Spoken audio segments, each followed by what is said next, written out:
Jonathan Rosso. Let's take a look at who's in my green room tonight. My first guest is one of the funniest and most popular stand-ups in the country. We're very lucky to have him here before he starts his big world tour. It's Mr. Russell Howard, ladies and gentlemen. There he is. Good to have you here. He's stroking one of the other guests there. We've got a real treat for you as well on the music front. A classical singer with the most beautiful voice. She'll be chatting and, I'm very happy to say, also singing for us live. It's the fabulous Katherine Jenkins. And how about some champions? My next guests have just returned from France with the Six Nations rugby title, having also completed their first Grand Slam since 2003. From the victorious England rugby team, it's Man Mountain's Dylan Hartley, Billy Vunipola, Jonathan Joseph and Danny Kerr. There you go. All squeezed on the one couch. Nice and snug. Look at them there. I love my next guest. She's one of the biggest stars on the planet, and yet still, she says whatever the hell she likes. She's even brought her dog along as well. From Star Wars, it's Carrie Fisher with Gary Fisher. Already. Now, here's something that puts the great back into Great Britain, ladies and gentlemen. The general public has been asked to help name a new polar research vessel. Here it is. I don't know if you've seen pictures of this. That's an incredible piece of technology, an impressive high-tech research ship costing over £200 million. And they wondered whether the public would want to join in naming it. Some of the names in the running are, and you can see why, the Henry Worsley, after the British Army officer and explorer. Someone else suggested the Shackleton, after Ernest Shackleton, the Antarctic explorer. The Sir David Attenborough, which is a great name for it, speaks for itself. All fitting names for such a prestigious vessel, I'm sure you'll agree. But what's the name that's leading the poll? I don't know if you've seen this. The leading name at the moment is Boaty McBoatface.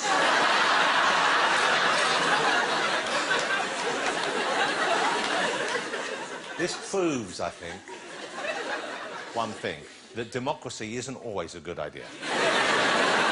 But naming a boat is a serious matter, because you think about it, OK, that'll go out, and at the moment it's going out to explore. It could become a historical, iconic image and name, Boaty McBoatface. Think of the consequences. If back in 1911 the public had been allowed to vote on the name of the biggest ocean-going liner in the world and had gone for Boaty McBoatface, it would have been terrible news for this movie. It wouldn't have been...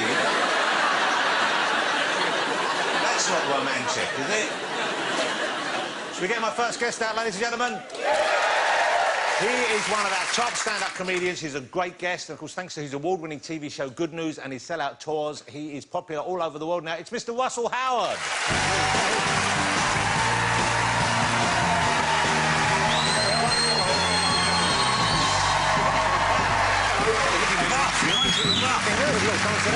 Hello.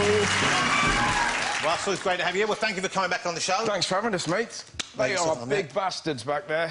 Jesus. Are you enjoying that? They are large men, aren't they? But yeah. What I love is the fact that me and Carrie have got a whole sofa to ourselves. We're tiny, and the rugby boys are all stood there next to each other. They're cosy, that's what it is. Oh, hold on, they're watching.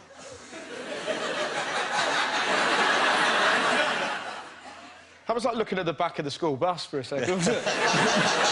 OK, I would think, would this be fair to say, do you think, Russell, that after Jethro, you are probably the West Country's most famous comedian?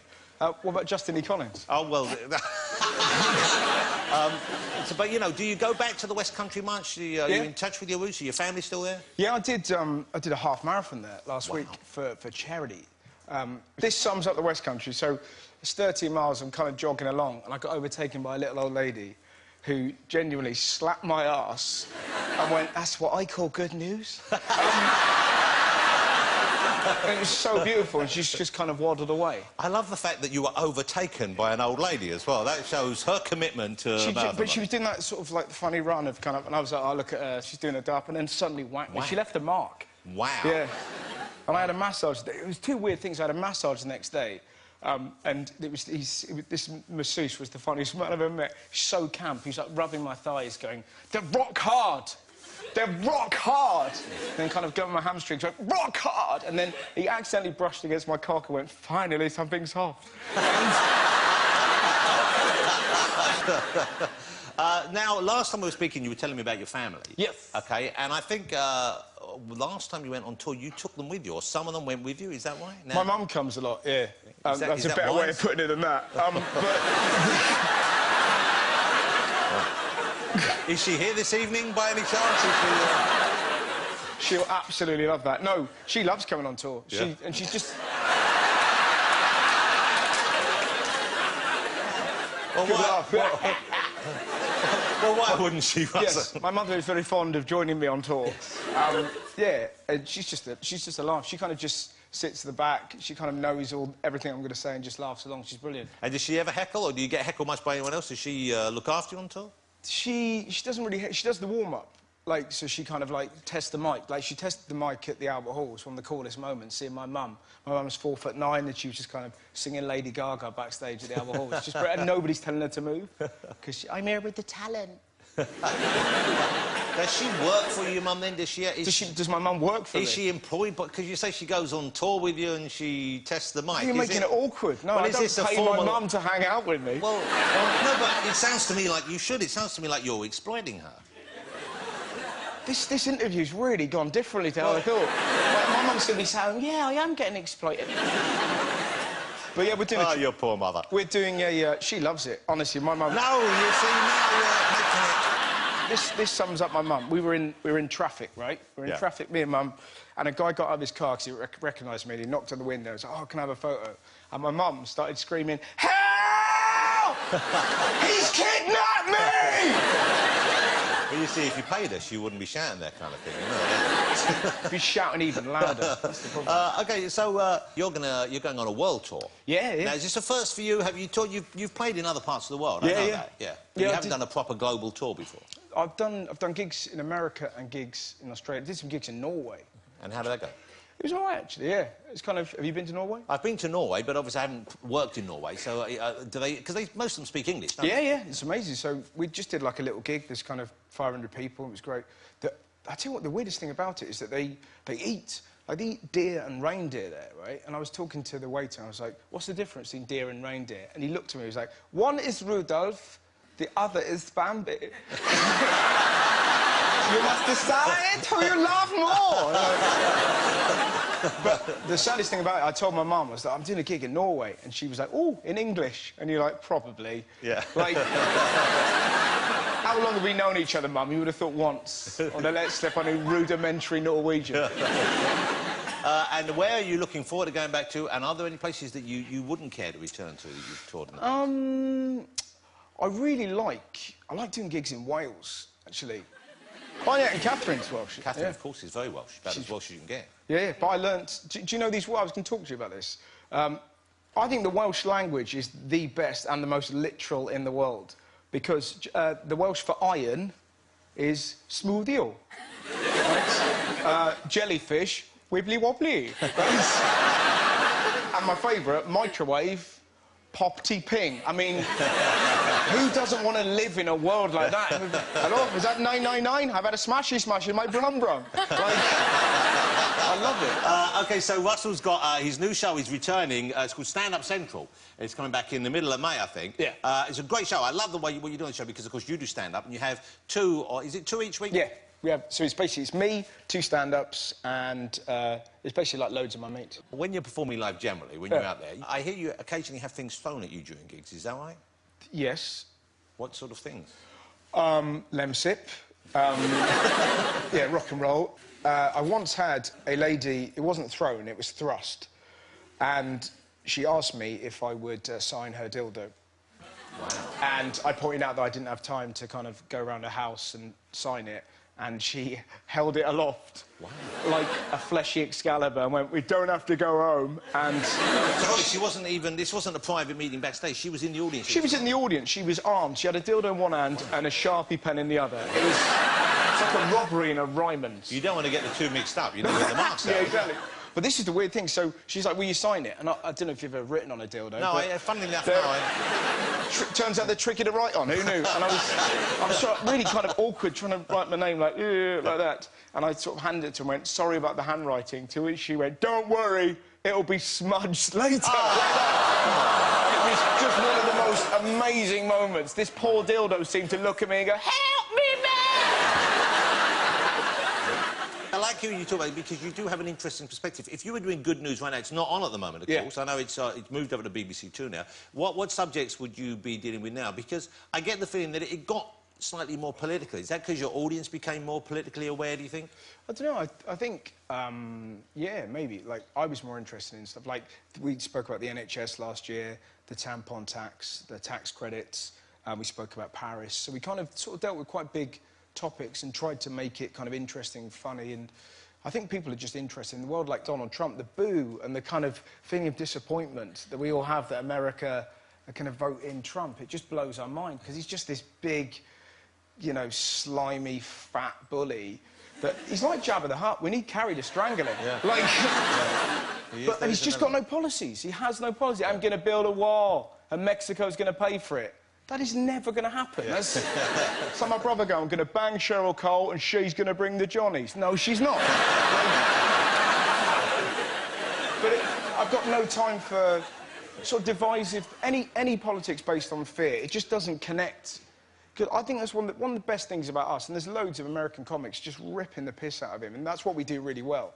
Like, it's like when David Cameron... Do you remember that? When Cameron joined Twitter, it's one of the best moments in this country, because the first question he asked us, he said, Britain, ask me anything. And the first question put to him was, Dear David, do you think Monster Munch are smaller than they used to be?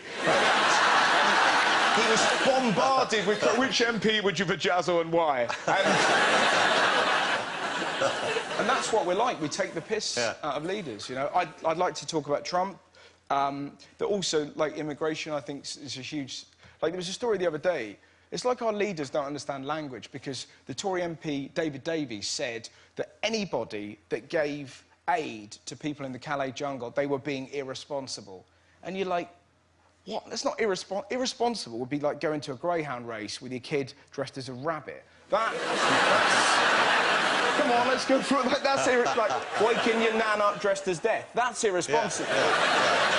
But giving starving people aid, that's kindness. Or just showing kindness to anyone else is not irresponsible. And I think that's it, really. Like, that's what we did on Good News. We found little kind of quotes and little tidbits like that, and as sort of you all responded there, it's more interesting, kind of, if you can find those little small stories and kind of chat about them. Well, I'm excited you're on the show, and I'm thrilled that it's going so well for you, because you're a smart comedian. Ladies and gentlemen, Mr. Russell Howard. Thank you for coming on. Still to come on the show, we'll be joined by the fabulous Carrie Fisher, Katherine, Jenkins and the England Rugby Grand Slam hero, so don't go away.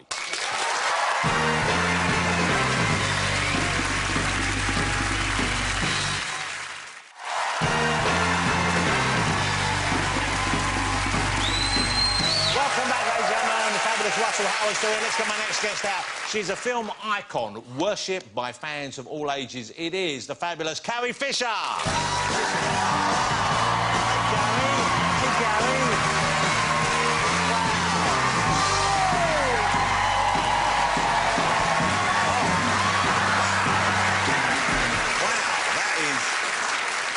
He is loving the limelight there, He's Carrie. very relaxed. Hey, Gary, how's it going? Look at that. Oh, that yeah. was interesting. Oh, no, but she's just going to... Because it's Oh, I see. You want some of this? carpet. He likes that this, carpet actually, thing. yeah. Come on over. Carrie Fisher, ladies and gentlemen. You guys have met. Hello. How you doing? Just pretend we haven't seen each You other. want to hop up there? You want to hop up there? Go. You gonna get... Okay. Yeah, that's it. Wow. Oh, Gary. Are you a fan of dogs, Russell? Yeah, my mum's got a dog called Sid. That's me and Sweet Sid. And that took me ages to get that photo. He's yawning, but it looks like he's laughing at me. Look at him, look, he's almost he's either drunk or he's just very relaxed out there. It's Look how both adorable with him. He's very relaxed, let's say. But early on, there was an incident between you and Gary which almost prevented you coming on the show today, I believe. Is that right? Yes, Gary got excited at the same time I didn't and hit me in the nose and causing a bloody nose. Wow. So he just jumped up at you? Yeah. Either that or I'm on meth crystal and it's not working. You know, when you make a joke like that, is there ever the worry that people will think, yeah, maybe she is? They of will course absolutely. You have a past. Oh, of course. Yeah. And so you just, no, it's not meth, it's ketamine. No,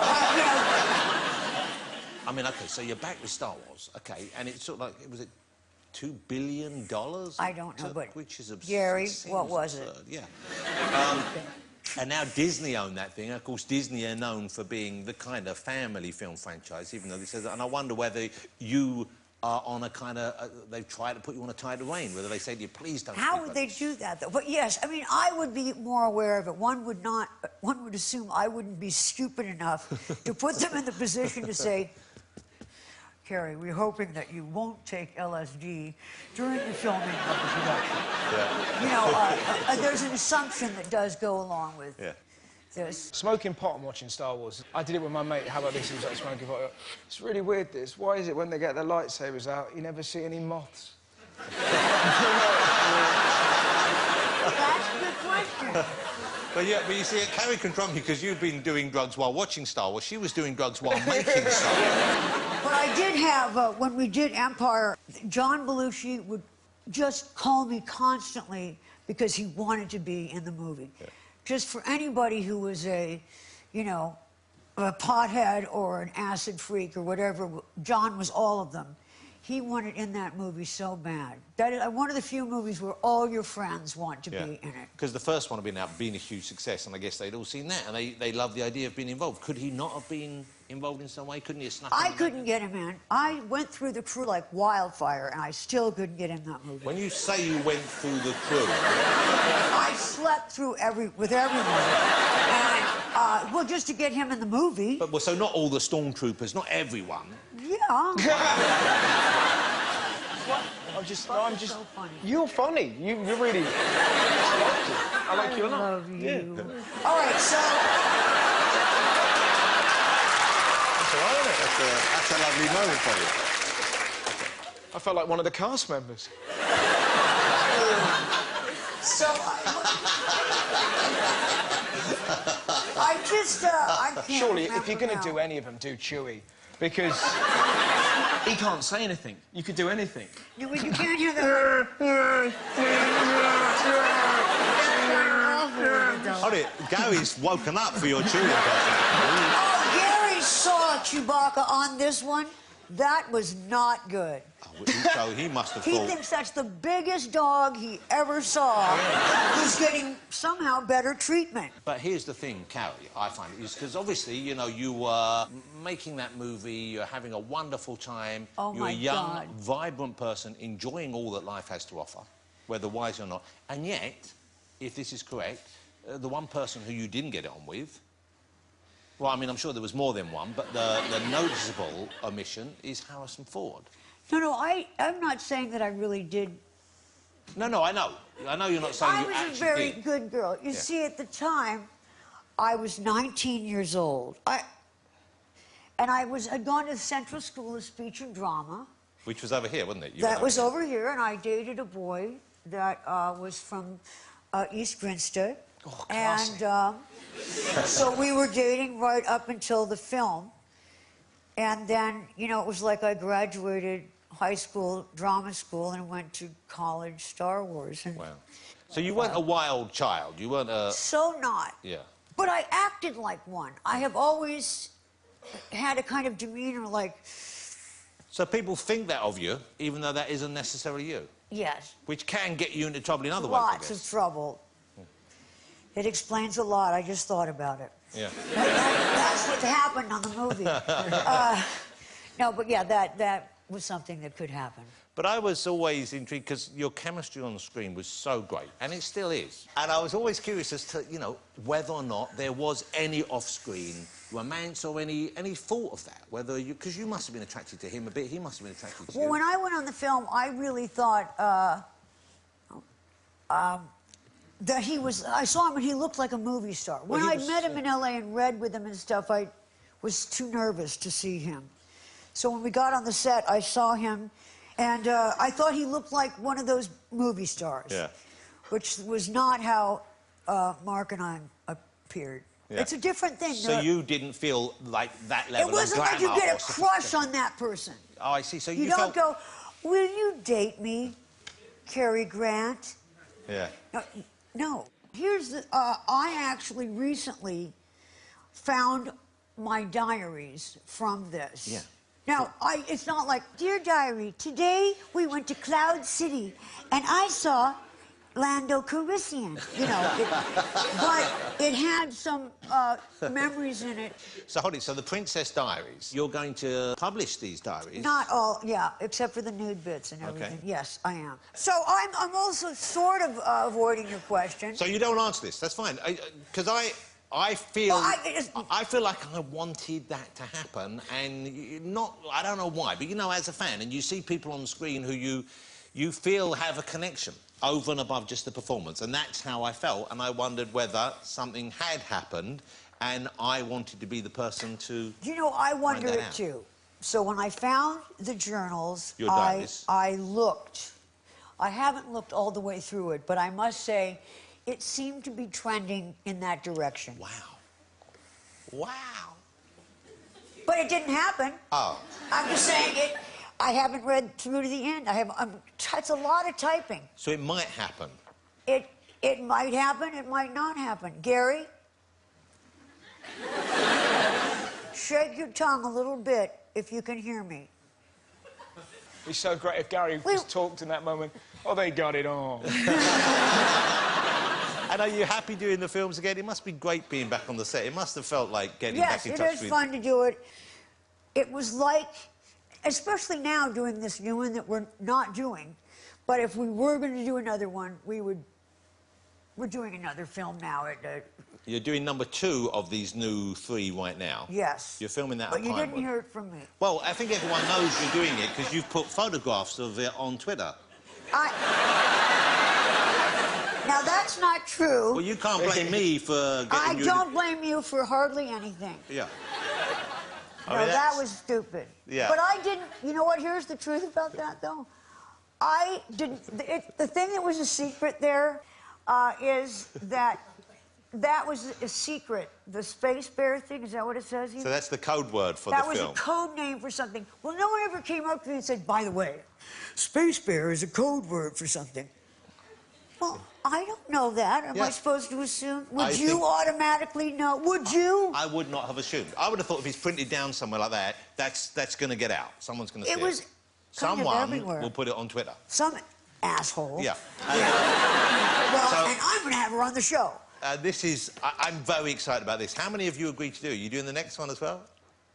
I'm just telling... I was just talking about this. Yeah. Barely. I'm just asking whether you... I get in so much trouble for everything. I'm doing this one. Isn't that enough for you? That is enough. And are you doing the next one as well? Or if they don't kill me. Okay. Okay, so cover your ears. Cover your ears if you didn't see the last of the new batch. But Harrison, Han Solo... Spoiler alert. Yes. That's probably all we need to say. That moment... Why? That's right. Why would they do that to us? Why would they do that to the General?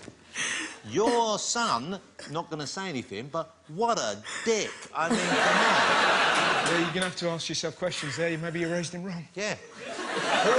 Little Hitler. Yeah. That's going to be turned into an internet gif, because I have quite the look. Yeah. Let me ask you one final question about the original Star Wars films. When you're making it, Darth Vader, of course, is played by Dave Prowse, and they then changed his voice for the film, of course. Well, they always knew they were not going to use that voice. Yeah, because he has a West Country accent. We called him Darth Farmer. He's like, and now, Princess, we'll talk about the location of the rebel bases. I can't do it. Well, you were acting opposite him, and you know, Russell is from the West Country. Yeah, I am. And I thought it might be nice to see how it was for you making those films with the Darth Vader. So I have this for you to put on, Russell, if you'd like to do that. Let's do a bit of role play. A bit of the script here somewhere. OK, here we go. Here we go. This is from A New Hope, way back in 1977. If you want to share that. So this is how it would have been on the set for Carrie back in the day with Dave Prowse. Hey, Gary's getting involved. Look at that. Gary's bringing the tongue into action. All right, I do, OK, here we go. You're Princess Leia, I'm Vader. Shut up. OK. Smart Alec. Sorry. All right. Darth Vader. Yep. Only you could be so bold. The Imperial Senate will not sit still for this. When they hear you've attacked a diplomatic... Don't act so surprised. Your Highness, we all know you weren't on any mercy mission this time. Several transmissions were beamed to this ship by rebel spies. I want to know what happened to the planes they sent you. I don't know what you're talking about. Well, I don't think we're giving Russell the benefit here. Can we put an effect on his voice so we have the West Country with the Darth Vader nice, effect? yeah, Let's yeah. do that as well. Let's try that. You are part of the Rebel Alliance. I'm the traitor. Take away, I mean it. There we go. OK, ladies and gentlemen, I think you'll agree she's just a fabulous person to spend time with. Carrie Fisher! And Gary, of course. So here you are, Gary. Still to come on the show will be joined by Katherine, Jenkins and our England rugby stars. See you after the break.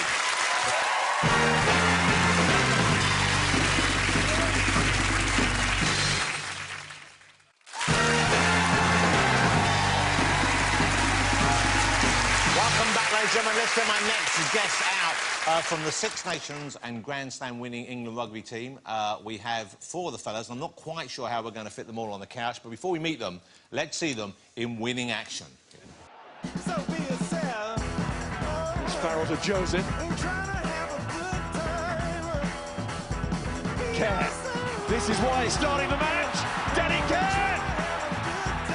The first try on the night, and it's gone to Danny Kerr. Joseph, that was lovely. Oh my goodness.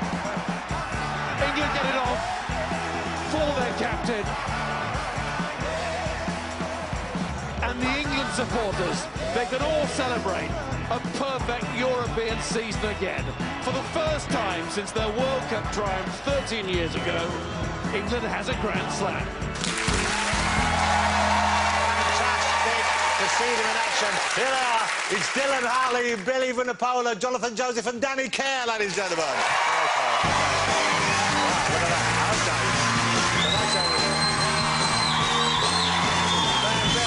Just showing off, Billy. OK, now we've got enough space. Dylan, wow, you've got to get it. Come and sit down. Billy, thank you for that. Thank you for bringing that. JJ, how are you? You right? Danny, great to see you. Come and sit down. So you've got some space here. OK, fellas. look at this, ladies and gentlemen. Look at this cup. Now, that is a proper sporting trophy. Wow. Thank you for bringing it on. And congratulations. If the people aren't necessarily know, explain what that actually means, winning the Grand Slam. So 6 teams in the tournament. We won every game, beat every team. So you have to beat every single... So you won every one of the games you had? Simply, yes. Yeah. You kind of said that.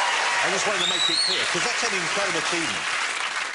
When did you begin to feel that that was a possible reality? Probably 10 minutes from the end of the last game. Really? Is that about right? Yeah, you were knocked out, so you wouldn't know. Yeah, I honestly cannot remember. So Dylan, you really can't... So you're the captain, so this should have Apparently, been... I've been told that. Yeah. And you were concussed during the match. Okay. Was it a particularly hard challenge? I mean, what happened? How did you get knocked out? So there's this big guy on the French team. He's 24 stone. Wow. Billy... Yep, 20 stone, you are? On a good day, yeah, 20 stone. 20 stone. So this guy, look at him, he's 24 stone. Ever since I was 10 years old, every coach, every dad has told me, big boys, tackle them around the knees, tackle them around the ankles. So going low? Yeah, and people are still coaching this. So I've gone in low, and instead of tackling him, I've kissed his knee with my head. And you literally don't remember anything in the match after this? No, I mean, I can't... Apparently, I lifted that. Apparently, So you don't remember lifting the cup at the end? No, no, the doctor's orders were to stay in the change room. Somehow I made my way out. Yeah, that's me. Apparently that happened, so... it's all a bit of a blur. The only thing I can remember is putting my suit on after the game. But you look like, for someone who doesn't know what's going on, you look like you're having a great time there. Oh, I think I am. Yeah, definitely. So what's the prognosis? You're OK? Are you getting any memory back from them, or will that memory always be gone, do you think? I don't know. It's a bit like, you know, when you go to a party and have too many beers and you look at your phone the next day and... So my Twitter's filled up with photos from the game. I've watched the video, obviously, and I'm starting to try and piece things back together. So, yeah, I don't know. Okay. At the moment, I'm just having a rest and... I'm assuming the rest of you do remember what happened. You must have had a great time as well. Let's go. Danny, you still scored an amazing try, didn't you? Yeah, a little cheeky one. It was nice, obviously nice to get over in a big game like that, and we got to enjoy them moments. But no, we had a good night. We had a few beers in the change room afterwards. We kept it quite low key throughout the tournament. We didn't go out and give the large an after game one. We definitely did it after game 5 though. And this was at the advice of your captain, or was this the new coach who was keeping you on a tighter rein? Eddie loves it. Eddie loves a beer. He texted me in one of the weeks off saying, I think we should have a pub crawl. And I wasn't sure if he was joking so or not. The coach is telling the captain we should take the guys out on a pub crawl? No, well, I think what he meant was have a beer in the down week before we go for dinner. We go for dinner every week, and we basically went to the pub and had 2 pints and then went for dinner. Billy, you look like you had about as good a time as possible in the dressing room afterwards. I remember, no, I think I got concussed as well. So your eye, we should explain the eye, is not in the new X-Men. That happened during the match, didn't it? No, it actually happened the week before. Wow. It just lingered. For the piece. Yeah, it just kind of stuck around. It's pretty cool. I kind of like it. Well, you might as well own it, I guess, if you got it. Yeah. But presumably, it's not hurting you at the moment, is it? Or is it? No, and that's why I like it. It doesn't hurt and it looks cool. But it does look very cool. It does, eh? Yeah. But you wouldn't want both of them red, because then that wouldn't look cool, would it? No, I'd look pretty weird then, wouldn't I? Yeah. Would you like to see Billy enjoying himself in the dressing room after that game? This is just after the France game. You've seen this, haven't you? Yeah. There you go, check this out. Hello there, ERTV. I'm here with the main man himself, Big Chief Tuilagi. Chief, tell the people how many people you are here come watch the game. We've had about... extra tickets, so thank you for... Oh, you're right, mate. You're right on the tickets, mate. Chief.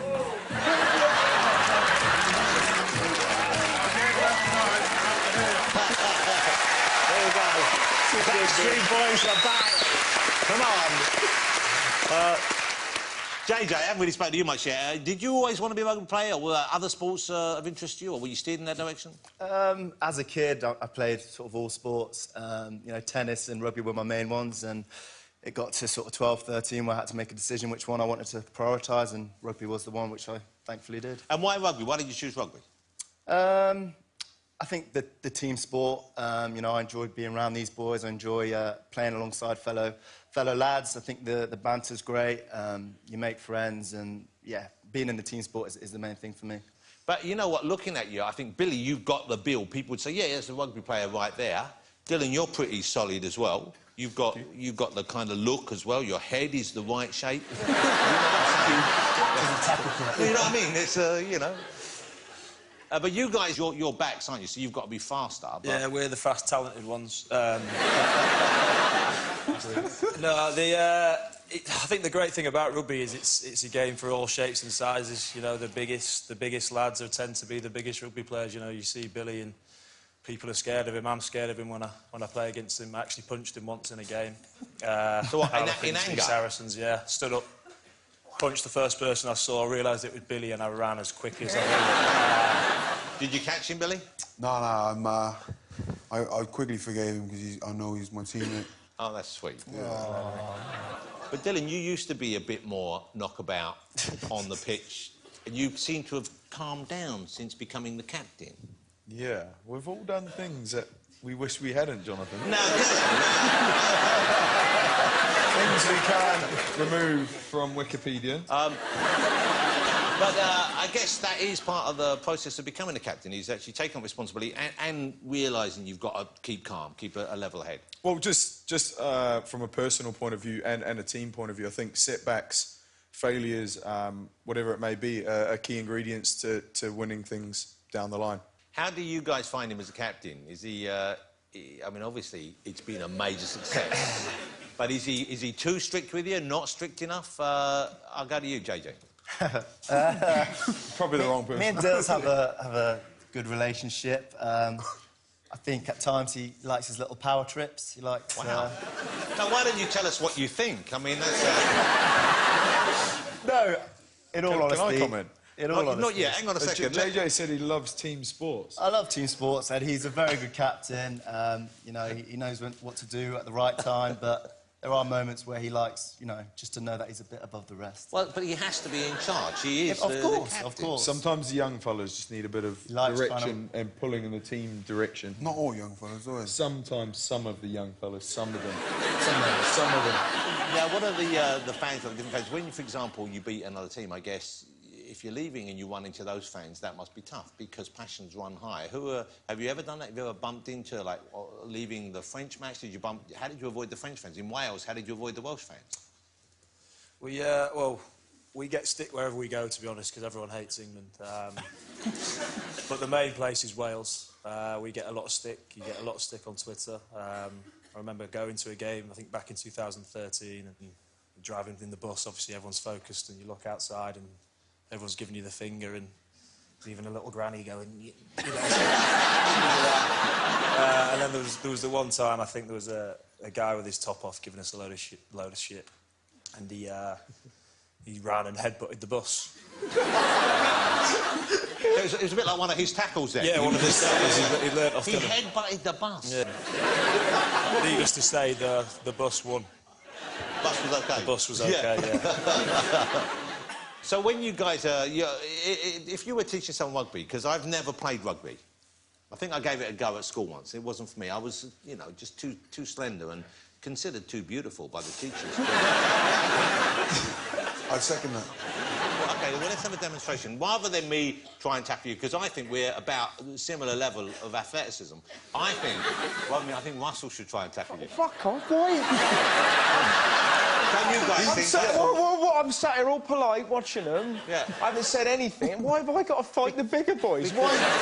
Because you're younger... Show you, coward. You try and take them down. You're a younger, fitter man than me. I think that's more of a challenge. Yeah, but they're going to kill me. Look at them.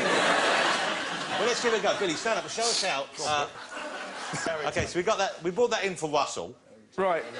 Did we? Yeah. Russell, you want to have a go at this as well? Come on here. You can be my prop. So Billy's running. Listen, hey, that's normal. He's usually running this way. Oh, I'm not going to run. He's got a ball here, and he's got an elbow here. OK, and he's got knees moving here. So where am I aiming? I'll put your head. Yep. You want to go low. Yeah. So you want to go in. Yeah. Come. Yeah, Just yeah. slow. Do it slowly first. Do it slowly. And you want to slowly. Right foot. Yeah. Right shoulder. Head there. OK. Drive back. Right. Wow. OK. And then just do that. But normally... 100 miles an hour. Okay. So this could be the last time that we see me... Don't fall off backwards. If you've gotten injured just by falling off backwards, that'd be truly sad. Let's go for it. What's he doing? I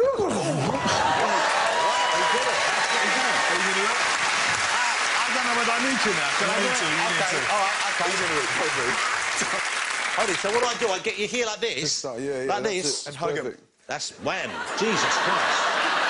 That's a couple of hams down there. The size of those guys. There's some big boys. Come on, Carrie, come and have a feel of this.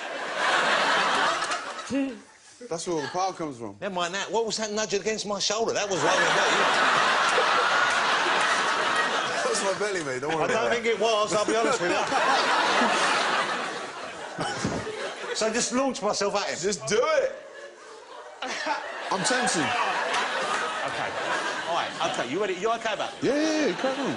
I'm giving you a lot of space here as well. All right. Don't make it worse. Don't make me self-conscious about it. OK, I'll look over there.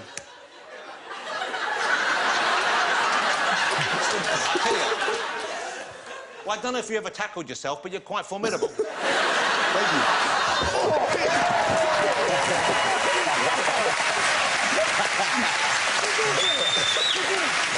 Oh, dear. Oh, thank you.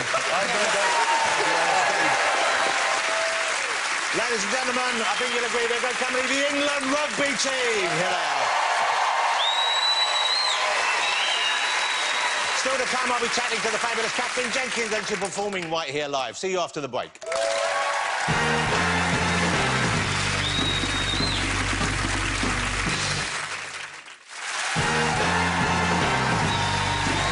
Welcome back, ladies and gentlemen. Let's get my next guest out. She is the finest mezzo-soprano in the country. It's Katherine Jenkins.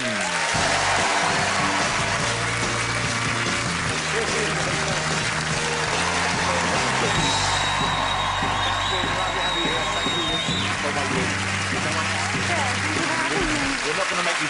one. Come on up to the break. If you would shove along there, now we've got the... Wow, that is... Thank you. Well, congratulations, because since last we spoke and last I saw you, you became a mother and you have a... I did. How old is your daughter now? She's nearly 6 months. Wow. So it's little Aaliyah. She's amazing. I'm totally besotted. Well, congratulations. Thank That's so you. lovely. Now, you're Welsh, of course. Yes. Your husband's American. Yes. What accent is she going to have, do you think? I worry about this all the time because I'm very proud of my Welsh accent. I would love her to have a Welsh accent, but I wonder if she's going to end up somewhere in the middle. If she's going to have one of those sort of transatlantic kind of messed up accents, which I don't want her to have, but we'll see. I think I've never heard a Welsh American. Catherine Zeta-Jones sounds a little bit... Oh, yeah, because she'll be speaking like that and then go, "Oi, lad," you know, sort of this... You've been just about everywhere on the planet, haven't you? I mean, you've travelled the world singing. Yes. Haven't you? Yeah. And have you picked up languages when you travel? Can you sing in other languages as well? Well, for classical music, you have to sing in different languages Italian anyway. and French, I guess, Yeah, don't you? What about... and German. But recently, I learned to sing in Mandarin. Wow. Yeah. So Mandarin, so that's the main Chinese dialect, isn't it? Yeah. Mandarin. I was going over to do a concert and they asked me if I would learn this sort of... I think it's sort of like an iconic song, modern-day pop song from China. And so I got a coach and sort of worked on it. And Welsh is really hard. It's actually a very difficult language, but Mandarin is up there. Would you sing a little bit in Mandarin for us? Could we ask you to do that? I know that's not what you're going to perform tonight, but... If I can remember it. Okay. And I apologise if I get this wrong, because when I was going to China, knowing I was singing this song, I literally sang it to the taxi drivers, the waiters, like anyone, just to check I wasn't going to be swearing or, you know, repeating a shopping list to them. Okay. Ni wen wai ni u dua shen wai ni o ji fen. There we go. Wow, that is beautiful. What is that? Do you know what the phrase is there meant? What were you actually singing there in our language? It's about the moon represents your heart or my heart. Wow. Yeah, well, it's like a love song. Now, this is exciting, I would have thought. You're singing for the Queen's 90th birthday, mate. You're singing for the Queen. I am. I got asked to perform at the concert in May, which is going to be at Windsor Castle.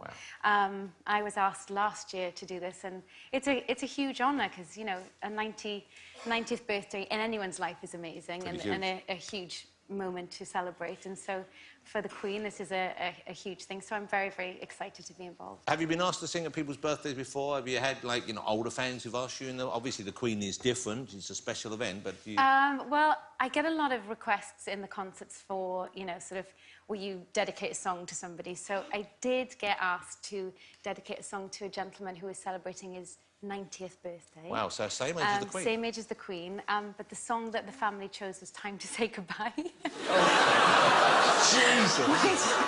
I didn't think was really appropriate. But if you are going to be told that by your family, what a nicer way for it to be delivered. Wow. I know. Did you sing it for them? I did. Wow. And then, you know, sort of, more with giggles, really, and sort of... I just don't think they thought it through. OK, well, that's... but it'd be great singing for the Queen. You won't be singing that, I hope. No, I'm not singing that for Her Majesty, no. You guys, have you met royalty yet? Have you met the Queen yet? Because you will be now as a result of this, I guess. You've met Prince Harry, haven't you? Yeah. He kicks out training. Yeah. You've had a night out with Prince Harry? Yeah.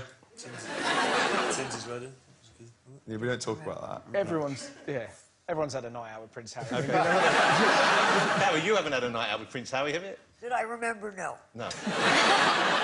OK. Now, you have a new album out. Katherine has a new album out, ladies and gentlemen. It's a lovely album. It's called Celebration. It's out on the 22nd of April. I should be doing one of the tracks from this in just a moment or two. The Chinese one isn't on there, I noticed. No, that was on the last album. Okay. No, the whole idea of the album is celebration, so kind of all things that are joyful and anthemic and also, I guess, give us a sense of national pride. So I want people to get up and wave their flags. Yeah, well, they're lovely, and they're all very stirring, quite emotional songs, aren't they? And I guess do you get into them in that way when you're performing them? I mean, definitely there have been some occasions where you realise that it's, you know, quite an emotional thing and you can try and take yourself out of it and just try and do the best performance you can. I did sing at my sister's wedding and it was definitely the worst performance ever. I just couldn't keep it in. You know, I was so happy for her. You just don't like your sister? I was so happy for her. It was such an emotional day, and, you know, I was wobbling, I was all over the place, it was rubbish. How lovely that was. But she must have loved that, the emotion coming through. That must have made it more special. I hope I didn't ruin it for her. I'm sure you did. Hey, in honour of having the rugby team here, and you must be excited sitting next to the England rugby winners. Well, I didn't think we were going to be friends, but you're all right. I'm not sure they'll be happy with me when I get back to them. So lovely to have you with us, and I'm so excited you're going to be singing for us as well this evening. Ladies and gentlemen, the fabulous Katherine Jenkins. Thank you so much. Would you like to go over and get yourselves ready to sing? Just time for me to say thank you to all my guests this evening. Of course, Dylan, Billy, JJ and Danny from the England rugby team. Congratulations. The fabulous Mr. Russell Howard. And, of course, the one and only Carrie Fisher with Gary Fisher.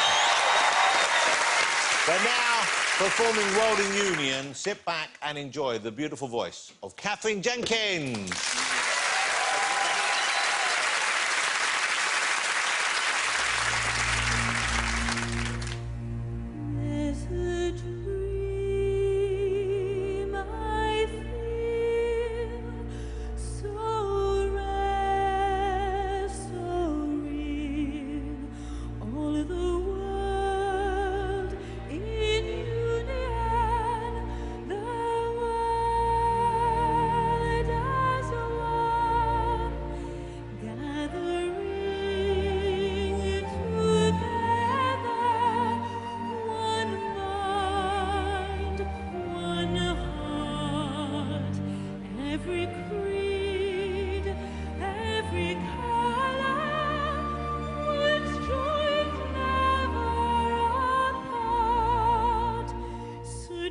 For the best in me, I will find what I can be. If I win, lose or draw, it's a victory for all. It's the world in union, the world as one, as we climb to reach our destiny. I know it has begun. We may face high mountains, must cross rough seas. We must take our place in history and live with dignity. Just to be the best I can, set the goal for everyone. If we win, lose or draw, it's a victory for all. It's the world in union, the world as one, as we climb to reach our destiny.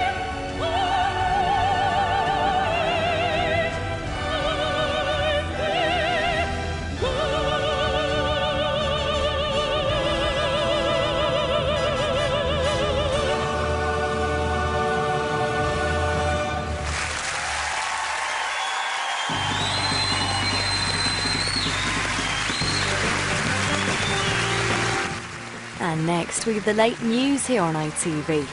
And Easter Sunday, celebrating our longest reigning monarch. Tomorrow at 8, it's New, our Queen at 90. And Easter Monday at 9, Rowan Atkinson stars as the Parisian detective in our new drama, Maigret.